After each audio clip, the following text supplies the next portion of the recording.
O Repórter Brasil de hoje vai mostrar. Em 8 anos, cresceu mais de 15% o número de obesos que têm plano de saúde no país. A caderneta de poupança tem o melhor desempenho dos últimos 12 anos. Vamos explicar a influência da inflação nesse tipo de investimento. A Polícia Federal indicia o ex-prefeito de São Paulo, Fernando Haddad, por Caixa 2 em campanha eleitoral. Vamos falar também de fake news. Entenda que tipo de notícias são essas e como elas podem prejudicar o cidadão. Mudanças na lei do divórcio facilitam a vida dos casais que querem se separar. E ainda, serpentina, confete, espuma. O carnaval está chegando. Veja como não se machucar com esses e outros itens presentes na folia. De Brasília e com emissoras públicas de todo o país, começa agora o Repórter Brasil.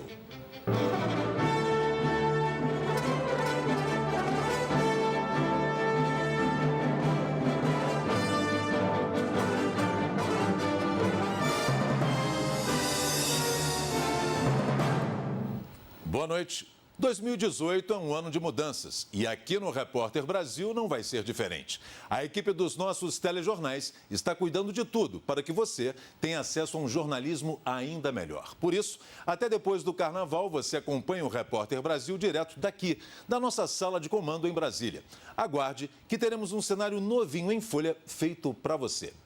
E a gente começa essa edição falando de saúde. O número de obesos e de pessoas com sobrepeso aumentou entre usuários de planos de saúde. Os dados fazem parte da pesquisa Vigitel, que tem o objetivo de monitorar a frequência e a distribuição dos principais fatores que contribuem para doenças crônicas.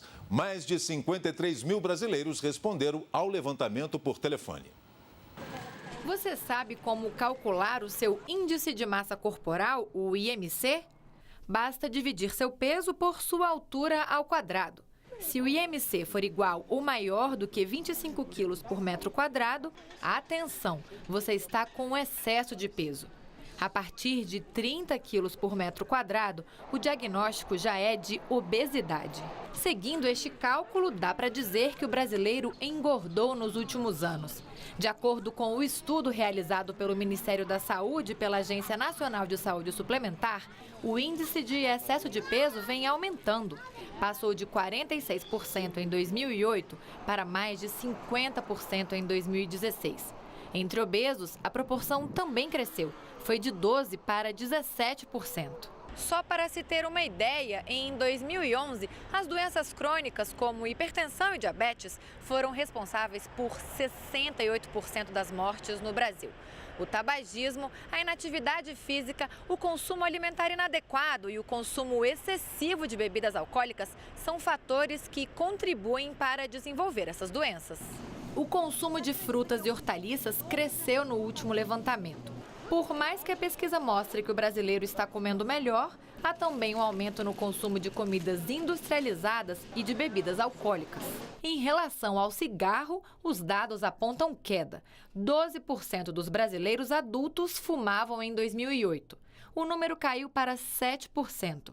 Outro fator que indica que muitos brasileiros têm se preocupado com a saúde é o índice de inatividade física. Em 2008, quase 20% dos brasileiros estavam completamente parados. Em 2016, o número baixou para 14%. O ar-condicionado pode ser responsável por uma série de doenças respiratórias e até causar acidentes. Por isso, é preciso fazer regularmente a manutenção do aparelho. No verão, só mesmo o vento fresco de um ar-condicionado para espantar o calorão. Porque refresca, você fica o dia inteiro, não fica suando, fica colando. Acontece que nem sempre o ar que sai desses aparelhos faz tão bem. Muitas vezes a falta de manutenção pode causar vários problemas à saúde. Aquelas tubulações dos ares condicionados centrais e mesmo os filtros dos ares condicionados individuais, eles acumulam impurezas. Esporos de fungo, bactérias, insetos, pelos de rato. Nós estamos aqui com o Leonardo, que é especialista em qualidade do ar. Ele vai usar esses aparelhos para fazer um teste do ar aqui nesse ambiente. Estou medindo o material particulado e estou medindo com esse equipamento o nível de CO2, temperatura e umidade do ar. E qual é o resultado? todos os resultados aqui estão dentro dos padrões da Anvisa. Agora, uma lei federal torna obrigatório um plano de manutenção, operação e controle dos sistemas de refrigeração de prédios públicos e privados não residenciais. Todo lugar fechado que tem uma climatização mecânica precisa ser tratado de uma maneira adequada, para que os usuários se sintam bem. Apesar da lei ser voltada para espaços coletivos, é fundamental a limpeza dos aparelhos das residências e dos veículos. A nossa recomendação, no mínimo, a cada 3 meses, fazer uma manutenção. Não só no quarto como nas salas, mas também nos carros. Eu convido todos aqueles que têm carro com ar-condicionado que, quando forem, peçam para ver o filtro. A quimioterapia é o tratamento mais indicado para muitos dos casos de câncer. No entanto, muitas vezes ele é complexo e traz efeitos colaterais. Mas é possível minimizar alguns desses efeitos com dicas simples dadas por médicos especializados. Vitório tem 1 ano e 11 meses e desde maio do ano passado faz tratamento para combater a leucemia. Ele está na reta final da quimioterapia e sofreu com um dos efeitos colaterais mais comuns, o enjoo. A gente dava bastante água de coco para ele, de preferência coco natural, e brincar bastante com ele, distraí-lo. Muitos pacientes passam mal durante a quimioterapia porque o remédio não ataca só as células cancerígenas, também ataca as células boas do corpo. Mas alguns truques simples podem ajudar bastante. Bochechos de água com um pouco de bicarbonato podem atenuar as feridas na mucosa da boca. Sucos, frutas e iogurtes ajudam a diminuir o enjoo. E se a criança perder o apetite, vale mais oferecer alimentos que ela gosta do que tentar soluções milagrosas. Tomás venceu um câncer há 3 anos e agora vem ao hospital do GRAAC só para fazer manutenção. A mãe dele conta que havia um grupo de mães sempre trocando dicas. Tomar muita coisa gelada, suco, refrigerante bem gelado, para cortar o vômito. É muito comum que os pais de crianças em tratamento fiquem em dúvida se devem manter a rotina dos filhos ou então se devem tentar proteger ao máximo essas crianças. O ideal, segundo os médicos, é tentar achar um meio termo. Tem crianças que acabaram de tomar quimioterapia, estão com contagem muito baixa, estão muito suscetíveis a, se forem numa festinha de criança, se forem no meio de uma atividade no sol, ou na praia, ou numa piscina, terem mais chance de desenvolver uma infecção. Mas não quer dizer que tenha que deixar o bebê o tempo inteiro protegido demais dentro de uma redoma de vidro. É importante que saia para os parques, que passeie, que ande, vá para alguns restaurantes, são os lugares onde não tenha tanta gente. Letícia está há 1 ano em tratamento e não vê a hora de voltar para a escola. Às vezes não ia, às vezes a médica liberava, às vezes não. E agora, esse ano? Eu acho que agora eu vou. O pré-carnaval está a todo vapor país afora. Mas a gente chama atenção para os adereços. A serpentina, confete, espuma, esses e outros itens podem transformar a folia em dor de cabeça. Todo mundo quer entrar na brincadeira. E quanto mais colorido, melhor. Um acessório na cabeça, uma fantasia criativa e muito brilho. Nas lojas não faltam opções. São tintas, glitter e maquiagens próprias para o rosto e para o corpo. Além dos sprays de espuma e serpentinas e outros itens que completam a diversão. Nós temos confete, serpentina, né, que são os tradicionais, as espumas, as pinturas para cabelo, pintura facial, fantasias, máscaras. Mas para cair na folia sem prejudicar a saúde, é importante tomar cuidado com alguns produtos.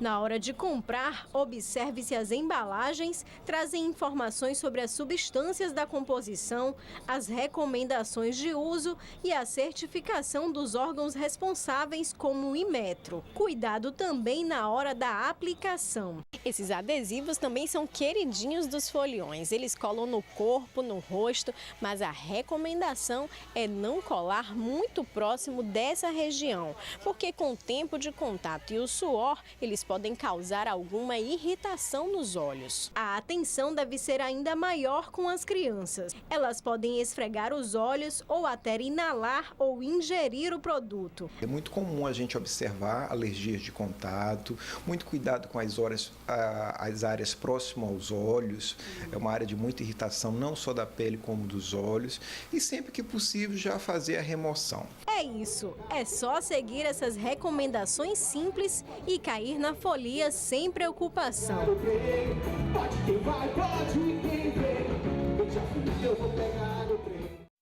Fortes chuvas assustaram os moradores de Belo Horizonte neste fim de semana. Moradores de Montes Claros, que fica no norte de Minas Gerais, também foram surpreendidos com temporais. Algumas avenidas foram totalmente tomadas pela água. Em alguns pontos, a correnteza era tão forte que parecia um rio. Houve também granizo na cidade. E assustados, moradores postaram fotos e vídeos nas redes sociais sobre este fenômeno que há muitos anos não acontece em Montes Claros. Não houve registro de feridos. Os bairros da região leste de BH foram os que mais sofreram com o temporal deste domingo. Mas na Pampulha, este morador também registrou o granizo caindo sobre a casa dele.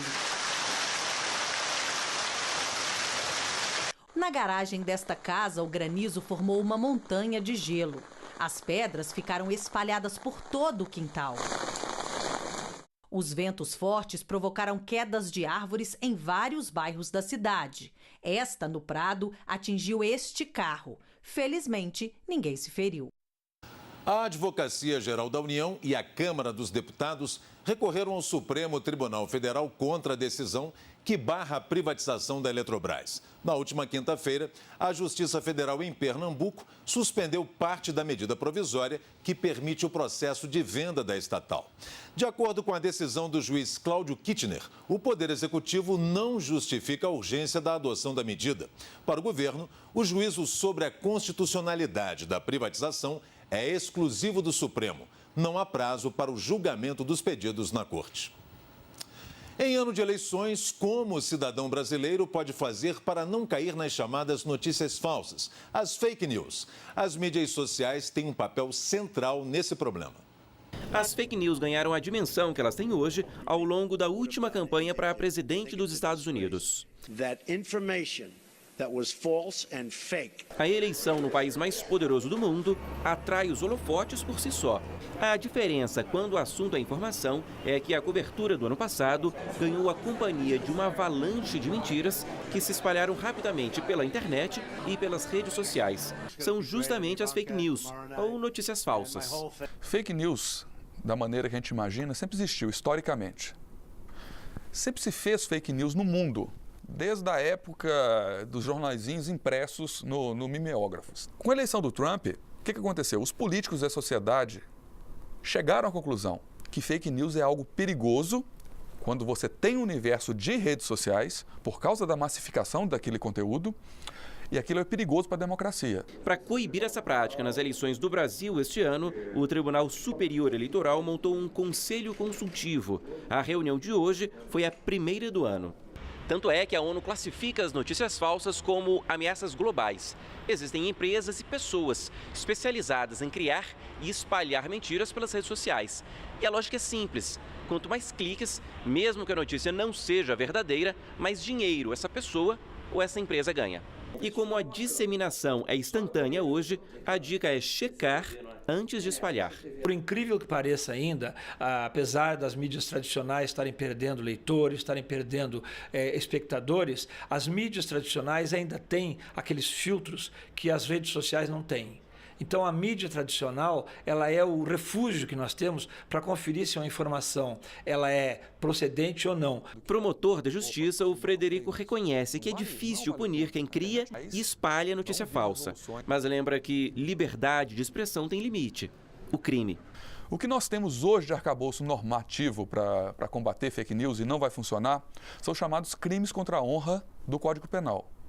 Que é você injuriar alguém, caluniar alguém, é o que existe hoje no arcabouço legal, que não é o adequado.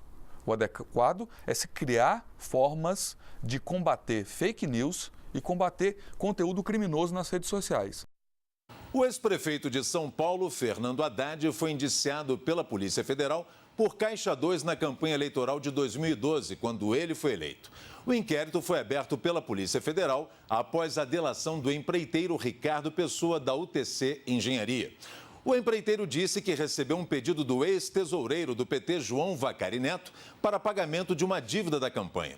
Foram pagos ilegalmente mais de R$2 milhões a uma gráfica. Fernando Haddad se defendeu por meio de nota. Disse que o delegado responsável pelo inquérito desconsiderou provas de que os pagamentos não foram feitos. Haddad afirma ainda estar confiante de que a Justiça vai barrar o indiciamento. O ex-tesoureiro do PT, João Vacari Neto, também foi indiciado. Ele está preso desde 2015. O advogado dele, Luiz Flávio Durso, negou que o ex-tesoureiro do PT tenha pedido qualquer doação a Ricardo Pessoa.